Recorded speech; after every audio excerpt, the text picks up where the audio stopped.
Alright, hello guys! Welcome back ulit sa aking vlog.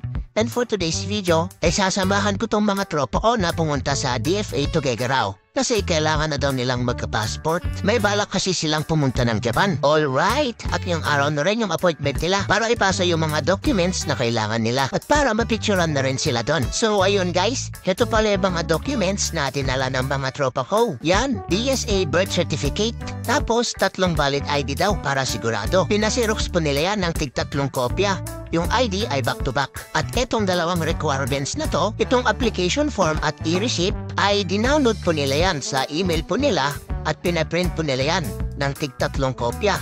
A4 size bond paper po yung nagamit dyan. At ganito po yung example niyan. I-send po yan ng DFA sa email po ninyo. Kaya dapat mag-online appointment muna kayo bago pumunta ng DFA na malapit sa inyo. At ibabahagi ko na rin sa inyo guys, yung naging experience at ginawa namin sa online appointment. Pumunta lang po kayo sa link na to at mare-redirect na kayo sa website ng DFA. So ayun, ito po yung ginawa namin. At pag nasa website na kayo ng DFA, ito po yung unang makikita nyo. Ayan, terms and condition. Pagkatapos po namin basahin yan, sinek po namin to at clinic po namin tong start individual appointment. At heto na po yung next step. Ilalagay nyo po yung region, country, tapos yung site, yung pinili namin sa site, Tuguegarao kasi yun yung pinakamalapit sa amin. At pag okay na, check nyo lang po ito, sabay click next. At ang susunod ay pipili na kung anong oras at date. For example, September 28 ang pinili ko, at sa oras naman ay 9 AM to 10 AM. Pag nakapili na kayo, i-click nyo lang po itong I'm not a robot, then click next. Step 4 ay dito nyo na ilalagay yung mga personal information nyo. Ilagay nyo po yung mobile number nyo, yung email address na active, at syempre yung pangalan nyo. At pag na-fill up nyo na po lahat, i-check nyo lang po ito at click next. Step 5 ay yung information naman ng magulang nyo. I-type nyo lang po yung pangalan ng tatay at nanay nyo. At pag okay na, click nyo lang po yung next. Step 6 ay dito nyo ilalagay yung type of application. Basis of citizenship at no po yung pinili namin sa passport holder. At ilagay nyo rin kung sino yung emergency contact person nyo. At kunwari sekundaryano yun. Kilalayan ng mga OP fans. Solid na backer yan. Ha ha ha. At kung okay na, click nyo lang po yung next. Step 7, ilagay nyo lang po yung kasalukuyang address nyo. At kung na-fill upan nyo na, click next lang. Step 8, sa part na to ay i-review nyo lang yung mga personal informations nyo na nilagay nyo kanina sa step 5 hanggang step 7. At kung may gusto kayong ayusin dahil wrong spelling, click nyo lang po itong edit tapos pwede nyo na pong palitan.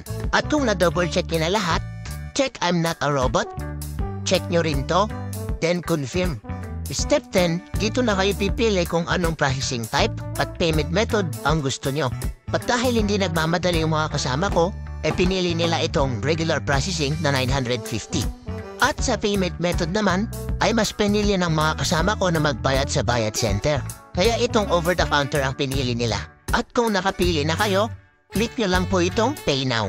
Pero syempre, di ko na tinuloy yan kasi example lang naman to. Pero kung nag-proceed po kayo, eto po yung magpapakita. Ayan, may additional 50 pesos ng convenience fee. At kailangan yung bayaran yan ng 24 hours. Disclaimer lang guys, na isinare ko lang yung process na ginawa ng mga kasama ko sa pagkuha ng passport. Kaya hindi ko po in-explain masyado kasi hindi naman po ako nagtatrabaho sa TFA. So ayun, back to ride!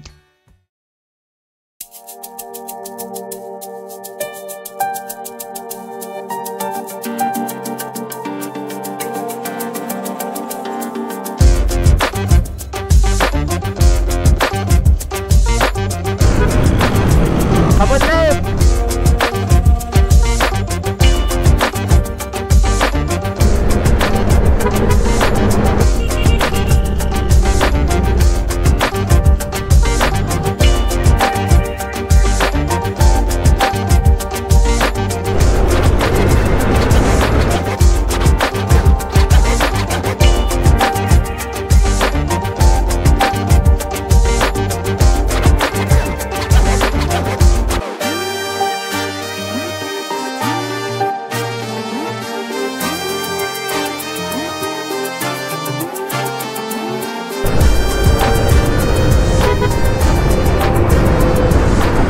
Alright mga buddy, ano, Tuguegarao na tayo.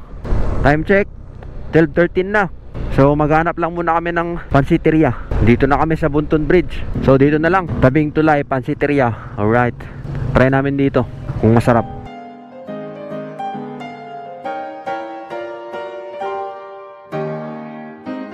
Passport Boys.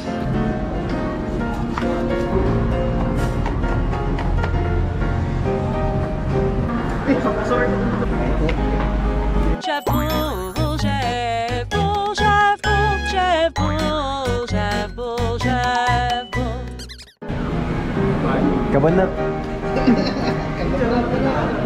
Tapos na kami kumain, no? Sakto lang yung pansit nila. Yossi break daw muna sila. Pag Yossi nak. Alright, nandito na kami sa DFA Tuguegarao. Maghanap lang kami ng parking. Parking lang muna kami. Dito na lang. So ayun guys, nandito na kami sa DFA at naipasa na rin yung mga requirements na dala ng mga kasama ko. At waiting na lang kami na tawagin yung pangalan nila para mapicturan. So ayun guys, tapos na tong isang kasama namin. Tapos na siyang mapicturan. At aantayin niya na lang na ma-deliver sa kanya yung passport niya. Kasi guys, pwede rin kayong mamili kung ipapadeliver nyo. Yung passport, babalikan nyo na lang pag releasing na. Pero kung ipapadeliver nyo, may babayaran na 150. Alright, so ayun mga buddy, kakatapos lang namin sa DFA. So ngayon, papunta lang muna kami ng Robinsons para maghalo-halo. Alright. Kapsat niya dabay-bay nga, bulitot na lang. Sunod di baklaan na, just na tamtang pwede balay. Agad